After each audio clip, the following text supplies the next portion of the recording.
અગર આ વિડીયો તમે છેલ્લે સુધી જોશો તો પ્લુટો કરીને જે પ્લેનેટ છે એ તમારો ફેવરિટ પ્લેનેટ થઈ જશે. સો તમારા પોતાના રિસ્ક ઉપર જ આખો વિડીયો જોજો. તમને ખબર હોય તો ઘણા વર્ષો પહેલાં આપણે જ્યારે નાના છોકરા હતા તો સાયન્સમાં આપણને ભણવામાં આવતું કે સોલાર સિસ્ટમમાં 9 પ્લેનેટ છે. Mercury, Venus, Earth, all the way to Saturn, Uranus, Pluto. એવા 9 પ્લેનેટ્સ હતા.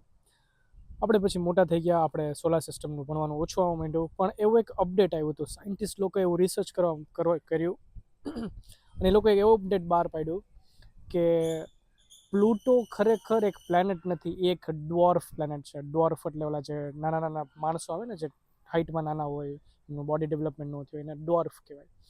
તો એ લોકો એવું નક્કી કર્યું કે પ્લુટો જે છે એ ડ્વોર્ફ પ્લેનેટ છે, એ એક એકચ્યુઅલી પ્લેનેટ નથી.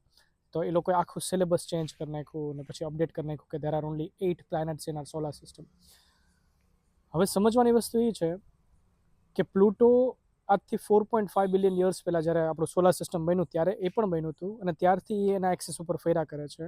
જ્યારે સાયન્સ વાળા લોકોએ રિસર્ચ કર્યું કે ભાઈ 9 પ્લેનેટ છે, 1980માં જ્યારે પ્લુટો ઇન્વેન્ટ થયું, નોટ ઇન્વેન્ટ, ડિસ્કવર થયું, ત્યારે પણ એના એક્સિસ ઉપર ફરતું હતું. અને ઘણા વર્ષો પછી જ્યારે એ લોકોએ રીડિસ્કવર કર્યું કે ભાઈ ના ભાઈ આ પ્લેનેટ નથી, આ એક ડ્વોર્ફ પ્લેનેટ છે, ત્યારે પણ એના એક્સિસે ફરતું હતું.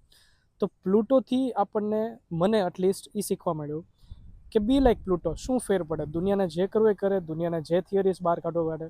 એની જેમ જ તે આપણી લાઈફમાં પણ લોકો પણ આપણી નવી નવી થિયરીઝ ગોતતા હોય, નવી નવી વાતો ગોતતા હોય. તો બી લાઈક પ્લુટો, શું ફેર પડે?